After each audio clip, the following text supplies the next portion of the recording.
Bonjour et merci de me rejoindre pour ce podcast dédié à l'art de la négociation complexe.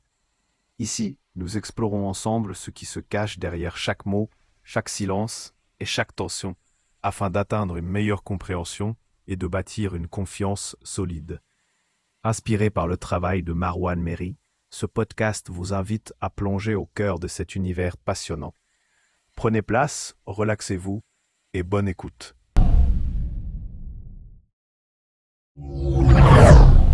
Préparer une négociation, c'est déjà la moitié du chemin vers le succès. Marwan Méry. Bienvenue dans ce deuxième épisode consacré à l'art de la négociation complexe.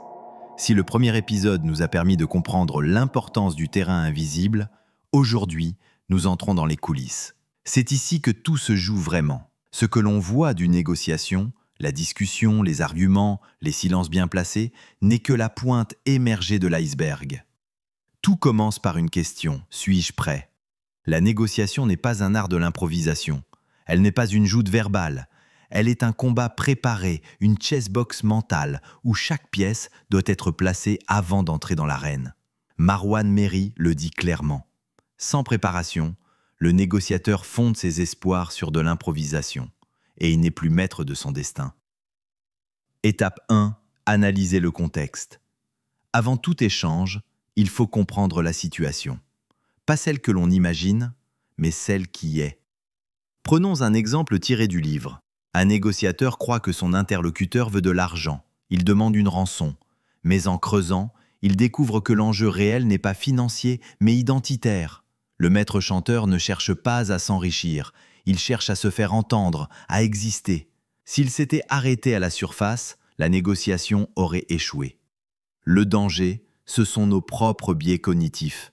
La tendance à juger trop vite, à projeter nos désirs ou nos peurs sur l'autre. Le bon négociateur, lui, reste froid, curieux, lucide. Étape 2. Évaluer le rapport de force. La négociabilité d'une situation dépend avant tout du rapport de force. Méry. Ce rapport est structurel, mais aussi psychologique. Qui a besoin de quoi ? Qui dépend de qui ? Qui peut perdre et qui peut attendre ? Prenons un cas concret. Une entreprise sous-traitante voit son principal client exiger une baisse de 20% sur ses tarifs sous peine de résiliation du contrat. La panique gagne le dirigeant. Mais en analysant les coûts réels d'un changement de fournisseur, il découvre que son concurrent, soi-disant moins cher, est basé à l'étranger et que ses frais cachés annuleraient tout avantage. Résultat, l'entreprise a gardé ses tarifs et obtenu un contrat de 3 ans. Tout cela grâce à une analyse rigoureuse du rapport de force. Étape 3. Construire une stratégie. Quand le terrain est lu, le rapport compris, vient le temps du plan. Ce plan ne se limite pas à gagner. Il s'agit de définir une série d'objectifs tactiques petit à petit, round après round. Par exemple, objectif 1, obtenir une preuve de vie.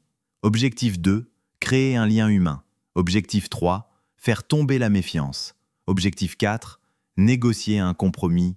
Étape 4. Choisir sa position en toute conscience. Le négociateur doit définir la position qu'il tiendra. Pas par réflexe, pas pour plaire, mais parce qu'il sait ce qu'il veut, ce qu'il peut et ce qu'il ne cédera jamais. C'est seulement après avoir analysé le contexte, pesé le rapport de force, défini les enjeux et les tactiques, qu'il peut formuler une position claire, assumée et cohérente. En résumé, préparer, c'est gagner sans se battre. C'est éliminer les illusions, structurer les idées, anticiper les coups. Et surtout, c'est reprendre le pouvoir sur le déroulement du conflit.